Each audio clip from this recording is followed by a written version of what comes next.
आप सभी का स्वागत है शिवम टीचिंग पॉइंट पर। और आज मैं आपके लिए लेकर आया हूँ रेलवे ग्रुप डी 2022 के लिए जनरल अवेयरनेस के कुछ प्रश्न। दोस्तों, ये सारे question railway group D previous year में पूछे गए हैं। दोस्तों, आपको रेलवे ग्रुप डी की तैयारी के लिए काफ़ी समय मिल चुका है। चलिए दोस्तों, स्टार्ट करते हैं आज की इस वीडियो को।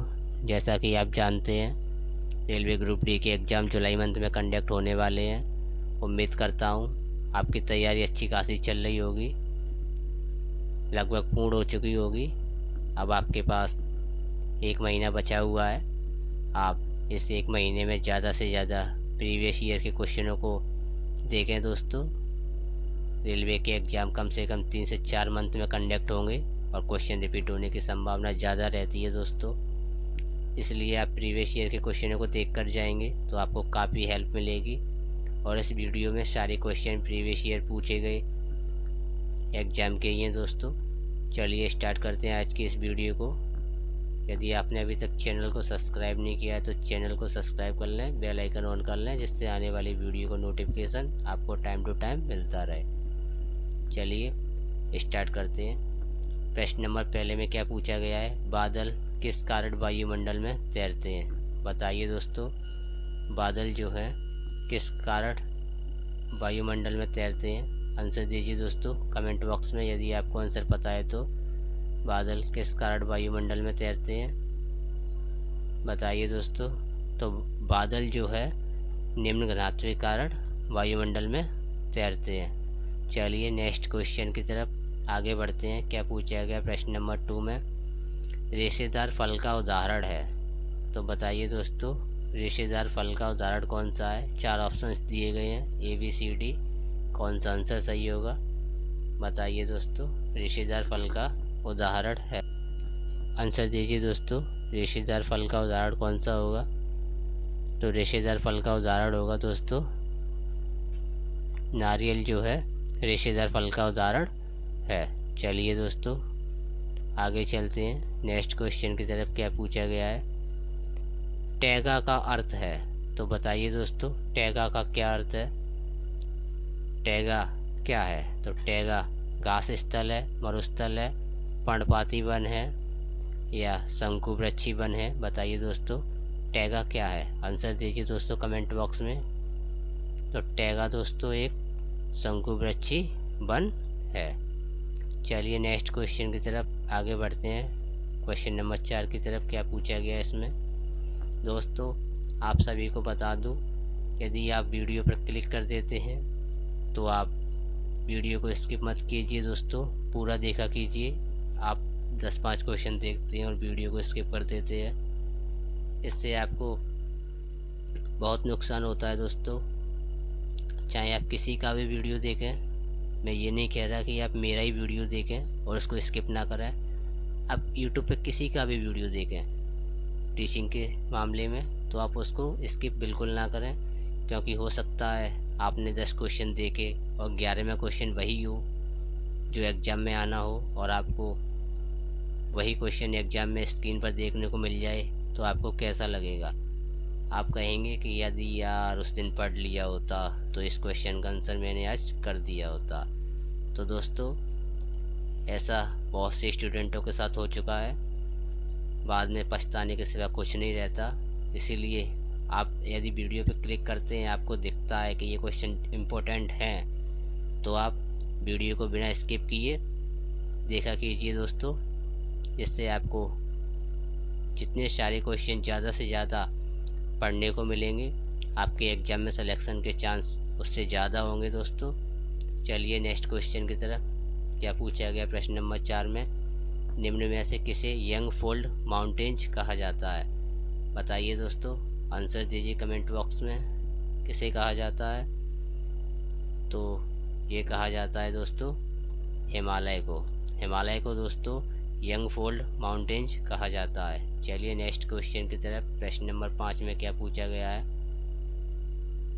वायुमंडल में नाइट्रोजन का प्रतिशत कितना है? बताइए दोस्तों कमेंट बॉक्स में आंसर दीजिए। 4 ऑप्शंस दिए गए हैं, ABCD। कौन सा ऑप्शन सही होगा? आंसर दीजिए। तो वायुमंडल में नाइट्रोजन का प्रतिशत है दोस्तों 78.03%। चलिए दोस्तों नेक्स्ट क्वेश्चन की तरफ। क्या पूछा गया प्रश्न नंबर 6 में, ओजोन परत कहाँ पाई जाती है? बताइए दोस्तों, आंसर दीजिए कमेंट बॉक्स में। ओजोन परत कहाँ पाई जाती है, किस मंडल में पाई जाती है? क्षोभ मंडल में, आयन मंडल में, समताप मंडल में या बहिर्मंडल मंडल में? बताइए दोस्तों, ओजोन परत कहाँ पाई जाती है? आंसर दीजिए कमेंट बॉक्स में। तो ओजोन परत पाई जाती है दोस्तों समताप मंडल में। चलिए नेक्स्ट क्वेश्चन की तरफ आगे बढ़ते हैं। जिम कॉर्बेट नेशनल पार्क कहाँ स्थित है? आंसर दीजिए दोस्तों कमेंट बॉक्स में। यदि आपको आंसर पता है तो जिम कॉर्बेट नेशनल पार्क कहाँ स्थित है? तो जिम कॉर्बेट नेशनल पार्क है दोस्तों उत्तराखंड में स्थित। चलिए दोस्तों आगे बढ़ते हैं नेक्स्ट क्वेश्चन की तरफ। प्रश्न नंबर 8 में क्या पूछा गया है?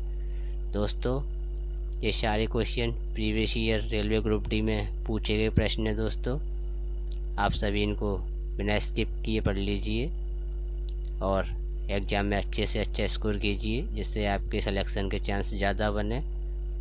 चलिए दोस्तों आंसर दीजिए प्रश्न नंबर 8 का। क्या पूछा गया है? राष्ट्रीय पर्यावरण अभियांत्रिकी अनुसंधान कहाँ स्थित है? बताइए दोस्तों। तो राष्ट्रीय पर्यावरण अभियांत्रिकी अनुसंधान दोस्तों है नागपुर में स्थित। चलिए नेक्स्ट क्वेश्चन की तरफ। प्रश्न नंबर 9 में क्या पूछा गया है? निम्नलिखित में से कौन सी नदी विंध्य सतपुड़ा पर्वत के बीच बहती है?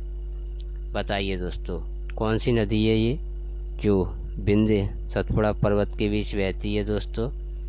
तो ये नदी है दोस्तों नर्मदा। चलिए दोस्तों नेक्स्ट क्वेश्चन की तरफ। क्या पूछा गया प्रश्न नंबर 10 में? दोस्तों 15 से 10 मिनट का वीडियो होता है और इसमें आपको उससे ज़्यादा क्वेश्चन मिल जाते हैं। इतने कम समय में इतने सारे क्वेश्चनों को पढ़ना, और आप चाहें तो वीडियो को बार बार पुश करके देख सकते हैं। आप इससे संबंधित पीडीएफ मांग सकते हैं हमसे। यदि आप पीडीएफ लेना चाहते हैं तो टेलीग्राम पर हमें फॉलो कीजिए, पीडीएफ वहाँ से आप प्राप्त कर सकते हैं। चलिए क्या पूछा गया है प्रश्न नंबर 10 में? अधिकांश ऋतु परिवर्तन कहाँ पर होता है? बताइए दोस्तों, आंसर दीजिए कमेंट बॉक्स में। अधिकांश ऋतु परिवर्तन कहाँ पर होता है, किस फेयर में होता है? आंसर दीजिए दोस्तों। तो अधिकांश ऋतु परिवर्तन होता है ट्रोपोस्फेयर में। बी नंबर का ऑप्शन सही हो जाएगा दोस्तों।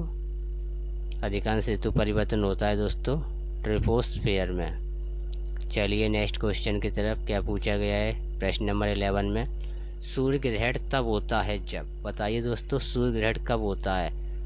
पहला ऑप्शन है जब चंद्रमा सूर्य व पृथ्वी के बीच आ जाता है। दूसरा है जब पृथ्वी चंद्रमा व सूर्य के बीच आ जाती है।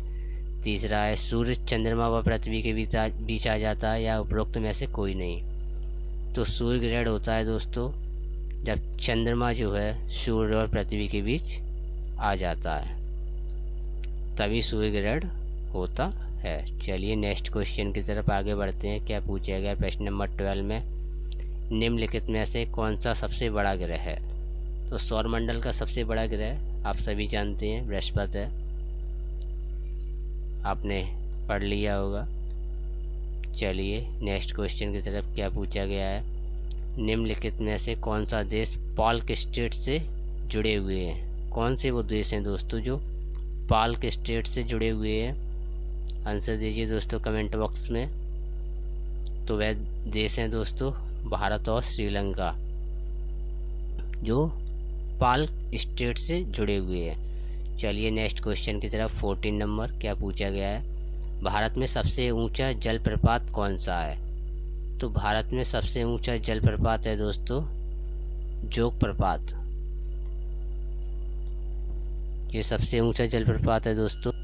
भारत में सबसे ऊंचा जलप्रपात है दोस्तों जोग प्रपात। चलिए नेक्स्ट क्वेश्चन की तरफ।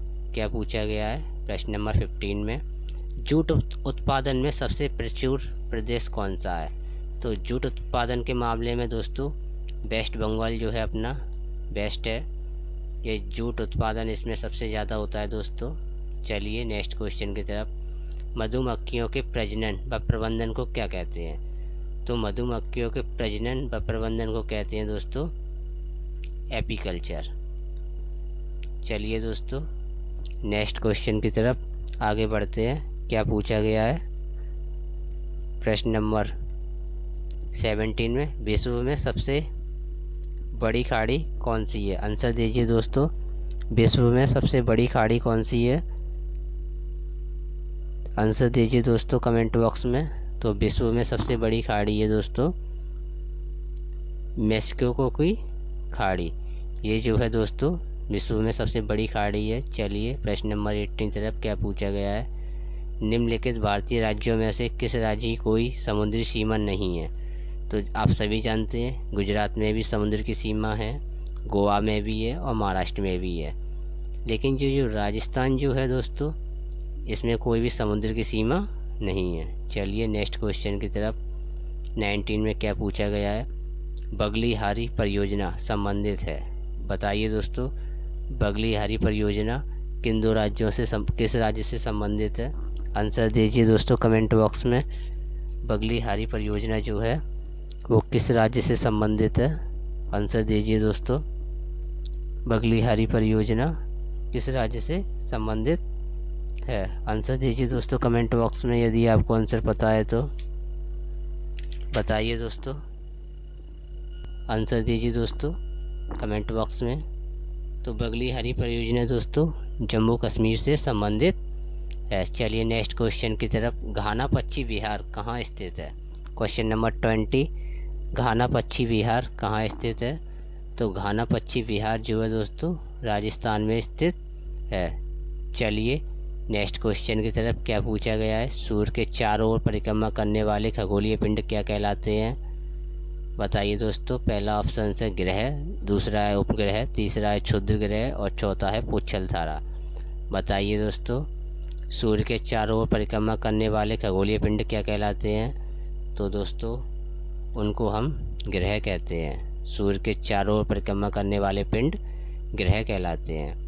क्वेश्चन नंबर 22 क्या पूछा गया है, ग्रहों की गति का नियम किसने प्रतिपादित किया था? आंसर दीजिए दोस्तों कमेंट बॉक्स में।